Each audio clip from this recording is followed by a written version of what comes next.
Hello everyone, welcome to Deep Sight. Let us take you on a journey through historical time and space and reveal the deep connotations behind historical events. As the evening bells of the Middle Ages tolled, the dawn of the Renaissance began to appear. In the face of various difficulties, disputes between countries often eventually evolve into a war. 1,000 years ago, a Christian army set out from Europe and embarked on a journey to Asia. Their goal is Jerusalem, the holy place in their hearts where Jesus is, and at the same time crusade against the Islamic world in the name of God. This army gathered with the sign of the cross marched eastward, capturing cities and territories along the way and massacring pagans. Their name is the famous Crusader in history. This terror caused by different beliefs has lasted for thousands of years, and only today, there are still many residual marks. The rise of the Arab world in the Middle Ages formed the other pole of power. The Central Asian countries that believed in Islam unceremoniously took up arms and went into battle in the face of war. Nearly 200 years of blood and fire have tested the flower of human civilization, and the painful memories that cannot be erased remain in history. This period of history spanned the Eurasian continent and had far-reaching influence. It still leaves a deep mark on people's memory. The Crusades were not only a military expedition, but also the intersection and collision of faith, power, and culture. This period of history allows us to see the complexity of human nature and the twists and turns of history. It also makes us think about the relationship between war and peace, faith and power. With the rise of Arab Islam in the Middle Ages, after years of expansion, when the Abbasid dynasty was established, it controlled the Arabian Peninsula and Mesopotamia. During Mansur's rule, it expanded its territory on a large scale and annexed Egypt, the Caucasus, and Central Asia, and other places. At its peak, the Abbasid dynasty's territory stretched from Morocco in the west, India in the east, the Caucasus in the north, and the Sahara Desert in the south, covering an area of more than 10 million square kilometers. It was the most vast country in the world at that time. For more information on the history of Arab Islamic civilization, please refer to our past video introductions. The earliest encounter between Islam and Christianity occurred in the Middle Ages when Christian civilization was still in its infancy. The advancement of the West today does not mean the backwardness of the newly emerging Islamic civilization in the past. In the Middle Ages, the opposite was true. The Islamic Arabs were the peak of world civilization at that time, and their influence even made the Tang dynasty in the East aware of the existence of this country called Dashi. The Arabs conquered and reunified the territories of ancient Middle Eastern civilizations, and they expanded their empire into a world-class nation. After many conflicts, Muslims occupied almost half of the original territory of ancient Rome, and if they continued to expand westward, they would have the opportunity to become the master of all of Europe. When Islam emerged, Christian Europe had already been divided into two parts, the Eastern and Western Roman empires, and the long-term war between the two empires of Persia and Byzantium further exacerbated the decline of the Byzantine Empire. Therefore, the Arab Empire's foreign conquests and expansion during the four caliphates, the Umayyad dynasty and the Abbasid dynasty, had a strong impact on the Byzantine Empire and even Europe as a whole. During the period of the four caliphs, the Byzantine Empire's possessions in the Middle East, Palestine, Syria, Egypt, and Cyrenaica were conquered. The internal conflicts of Islamic civilization caused its different forces to expand outward in order to find new living spaces, thus directly invading the areas where traditional Christianity was located. One of the earliest war conflicts between Islam and Christianity can be traced back to Iberia Peninsula. Since the earliest establishment of the Islamic world, their internal battles have been very bloody and cruel. After the Abbasid dynasty defeated the Umayyad dynasty and seized power, they almost killed all members of the Umayyad family. Abd al-Rahman ibn Muawiyah, the grandson of Hisham, the 10th caliph of the Umayyad dynasty, fled continuously after the failure of the power struggle until he raised troops in North Africa and finally crossed Gibraltar. The strait entered the Spanish viceroyalty, where it was welcomed by supporters of the Umayyad dynasty. He was crowned emir at the end of 755 AD and established the Caliphate of Córdoba, the post-Umayyad dynasty, located in today's Spain and Portugal and other regions. The Iberian Peninsula under Muslim rule became part of Al-Andalus, where Islamic culture, science, and art flourished. If you have been to Spain, such as the world-famous Alhambra Palace, you can see details that incorporate Islamic culture everywhere in the architecture there. Conflicts between Muslims and Christians have raged in the region for centuries and span territorial, religious, cultural, and political dimensions. This was the earliest direct conflict between Islam and Christianity. Similarly, during the Umayyad dynasty, the navy of the Caliphate drove the fleet of the Byzantine Empire out of the western Mediterranean Sea. During the Abbasid dynasty, the Caliphate's army threatened Constantinople, the capital of the Byzantine Empire, many times, forcing the Byzantine emperor to surrender and pay tribute. For Europe at that time, the powerful Arab Empire not only represented a powerful center of military power, but also a center of economic and cultural prosperity. At that time, Arabia was a brand new power that emerged by absorbing the essence of various ancient civilizations. Until the 10th century, Europe was still a poor, backward, and ignorant place after the destruction of the Western Rome. What the new kingdoms established on the ruins of Rome needed to defend themselves precariously from the uncivilized Germanic barbarians from sea and land. Intrusion launched on. For 400 years, Islamic civilization enjoyed internal tranquility and peace, with no worries other than civil wars between dynasties competing for power. The Arabs established a brilliant and unforgettable urban culture. From mathematics to architecture and culture, everything is the aura of a great civilized country. Around the 8th century AD, Islam represented the most powerful military force in the world, and its armies were simultaneously encroaching on Europe, Africa, India, and even China.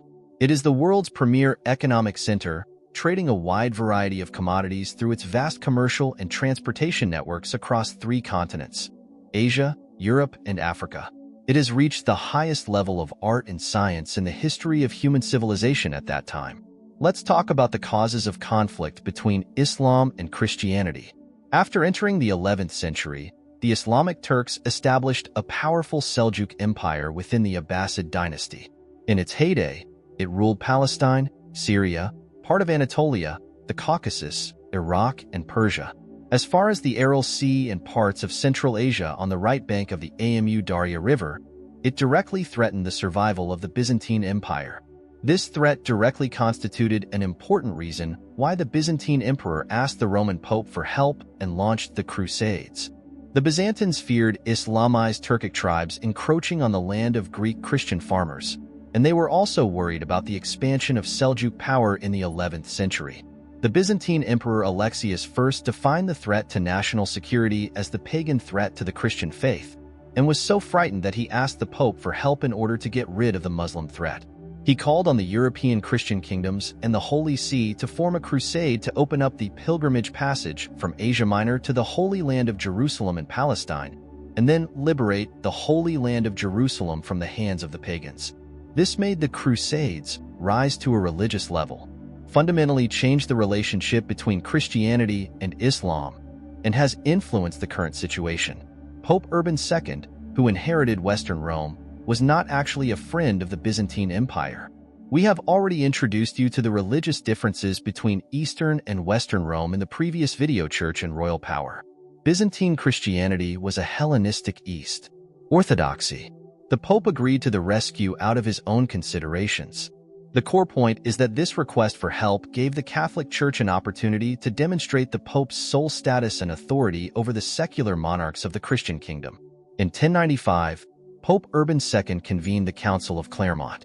Urban gave a speech encouraging all Christians to join the war and regain the Holy Sepulchre in Jerusalem from the evil race. He announced the launch of the Eastern Crusade and encouraged Christians to fight in the Middle East. Let's take a closer look at the reasons behind the Pope's Crusades.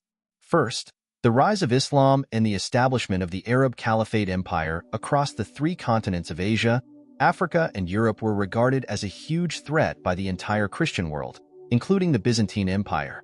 Second, in the process of the Pope and the Emperor of the Holy Roman Empire competing for European power, the Pope hoped to increase the power and prestige of the Pope through the Crusades.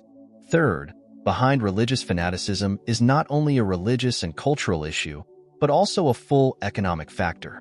Wherever the Crusaders passed, they burned, killed, and looted, and there was almost nothing they saw that they did not steal. The participants of the crusade regarded this as a new opportunity to change their poor destiny. The First Crusade began from 1096 to 1099 AD, was the first in a series of religious wars initiated, supported, and even participated in the command of the Latin Church. It was a response by Christians to the expansion of Muslim power. Although its original intention was to respond to the Byzantine Emperor Alexius I's request for help, the purpose of the Eastern expedition gradually evolved to recapture the Holy Land and the Holy City of Jerusalem and liberate Eastern Christianity from Islamic rule. In the next nearly 200 years, there were many campaigns from the Second to the Ninth Eastern Expedition. At the same time, the Eastern Expedition also indirectly restarted international trade, which had declined since the fall of the Western Roman Empire, which greatly increased exchanges between the East and the West and made it possible to expand Greek and Roman culture. The composition of the Crusaders was diverse, encompassing people from different social classes who had different motivations at the religious, political, and economic levels. Mainly include the following categories of people. The upper echelons of the Church. The upper echelons of the Church, headed by the Pope, were the ideological agitators and overall planners of the Crusades.